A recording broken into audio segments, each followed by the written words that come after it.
Hello, Maurieo Vlogs, number 177, Kiwi Onion Dip. Hello, welcome. Well, today was the big reveal at the PD event where I rolled out my selection for the food that best identifies with my country, and it was Kiwi Onion Dip.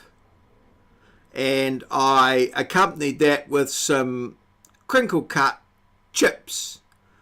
I am clearly a Kiwi and identify as a Kiwi, but of Irish extraction, so the potato chips and the Kiwi onion dip. Unfortunately, it was not a particularly massive hit, as we didn't sort of get to explain the significance of our choices directly. However, I did bring it home to the family. Most of the dip actually came home in one packet of chips, and I went into my studio, recording studio, to prepare for my vlog.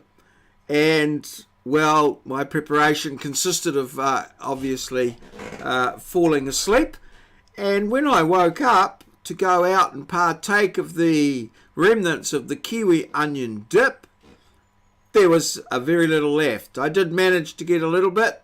The chips had pretty much all gone, but there. So it's clearly a hit in the Maurieo household. Now, the Kiwi onion dip dates back to the 1960s, and I've put a couple of videos in the description below, a couple of YouTube clips that give a little bit of an insight into the Kiwi onion dip. We used to know it as Nine dip. Nine is a suburb of Wellington, very working class suburb of Wellington, so it was named the Nine dip. But I've since found out that it's officially known as the Kiwi onion dip, and it's basically consists of a tin of Nestle reduced cream and a packet of Maggi onion soup mix. Quite often in the supermarket you'll find these in the aisle as like an impulse buy. The reduced cream and the Maggi soup mix together on the shelf to make up the Kiwi onion dip. So I've put up a YouTube clip on how to make it in the description below if you want to find out more about the Kiwi onion dip, and a little bit of a investigative journalism that went into finding out more about it. So, today's background, here it is. Today's background here is this lady here. Now, it would have been to put this lady randomly up, so I have provided her name there, a Kiwi hero. So, what you need to do is obviously to find out more about Rosemary and what her association is with today's topic title.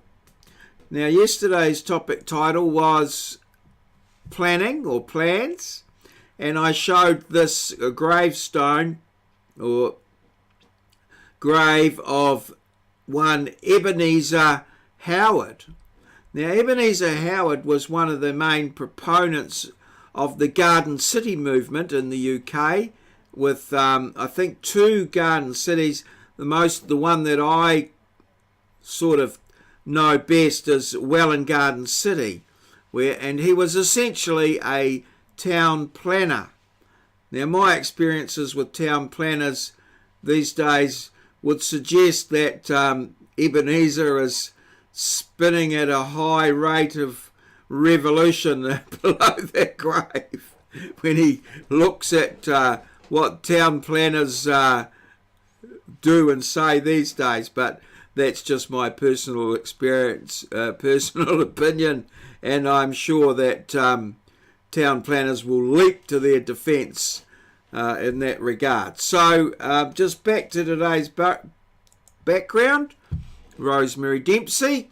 You know, what's Rosemary's association with today's topic? And yes, good old Kiwi onion dip, a staple at parties since maurieo was a lad.